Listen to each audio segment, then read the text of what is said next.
এদিকে চট্টগ্রাম বন্দরে আবারও কন্টেইনার জট তৈরি হয়েছে।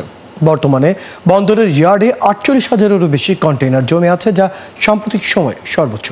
এই অবস্থায় জট নিরসনে আমদানি করা কন্টেইনার বন্দরের ইয়ার্ডে ফেলে না রেখে একদিনের মধ্যেই অফডক নিয়ে যাওয়ার কঠোর নির্দেশ দিয়েছে জাতীয় রাজস্ব বোর্ড। সাইফুল ইসলাম শিল্পীর তথ্য ও ছবিতে প্রতিবেদন। চট্টগ্রাম বন্দরের বিভিন্ন ইয়ার্ড ও টার্মিনালে ২০ ফুট দৈর্ঘ্যের কন্টেনার রাখার সুযোগ আছে ৫৩,৫১৮টি। এর বিপরীতে এখানে আছে ৪৮,০০০-এর বেশি কন্টেনার। বন্দর সংশ্লিষ্টরা বলছেন, সাধারণত ঈদের লম্বা ছুটি বা হরতাল ধর্মঘটে কন্টেনারের জট দেখা দেয়। প্রধান জেটিতে ১৩টি জাহাজ একসঙ্গে ভেড়ার সুযোগ দেয়ায় এখন জাহাজের অবস্থানকাল কমে দাঁড়িয়েছে মাত্র ২ দিনে। যেখানে আগে ১০টি জাহাজ ভেড়ানো যেত এবং সময় লাগত ৪ থেকে ৫ দিন। এতে কন্টেনারের চাপ বেড়ে নতুন সংকট তৈরি হয়েছে। এছাড়া ১০,০০০-এর বেশি নিলামযোগ্য এবং ২,০০০ আইসিডিগামী কন্টেনারকে দুষছেন বন্দর কর্মকর্তারা। আমাদের কন্টেনারের ক্যাপাসিটি বেড়েছে, যে কারণে হঠাৎ করে কন্টেনারের স্থিতি বেড়েছে সেটা হচ্ছে আগে যেখানে আমরা এভারেজে 10টা কন্টেনার জাহাজ এখানে বার্দিং পেত, সেখানে এখন 12 থেকে 13টি জাহাজ ডেলি বার্দিং পাচ্ছে।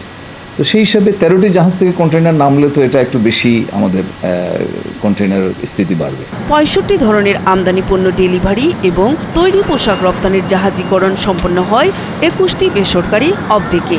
এক্ষেত্রে অবডেকের সক্ষমতা বাড়ানোর পাশাপাশি বন্দর থেকে অবডেকের যাত্রাপথের যানজট নিরসন করা না গেলে জটিলতা আরও বাড়বে বলে মনে করছেন বন্দর ব্যবহারকারীরা।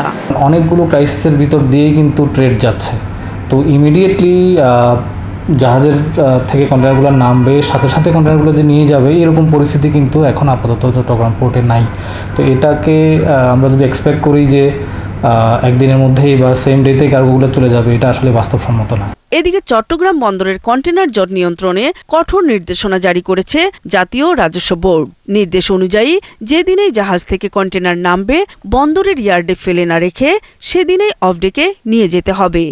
এনবিআর এর চিঠিতে মূলত রয়েছে যে প্রথম এবং দ্বিতীয় দিনের মধ্যে চট্টগ্রাম বন্দর থেকে অফডকে পণ্য চালান নিয়ে যেতে হবে এবং সেক্ষেত্রে ব্যর্থ হলে চট্টগ্রাম কাস্টম হাউসের যে কমিশনার, উনি বিশেষ পরিস্থিতিতে বা সক্ষমতার ঘাটতি যদি থাকে অফডকের, তাহলে ডুয়েল ডেলিভারির পারমিশন দিতে পারবে।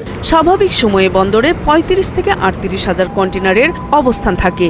বর্তমানে ৩০টির বেশি দেশি বিদেশি শিপিং লাইনের ১২৫ থেকে ১৩০টি জাহাজ চট্টগ্রাম বন্দরে কন্টেনার ও বাল্ক পণ্য নিয়ে আসে। নূর তাজমিন নীর, ৭১।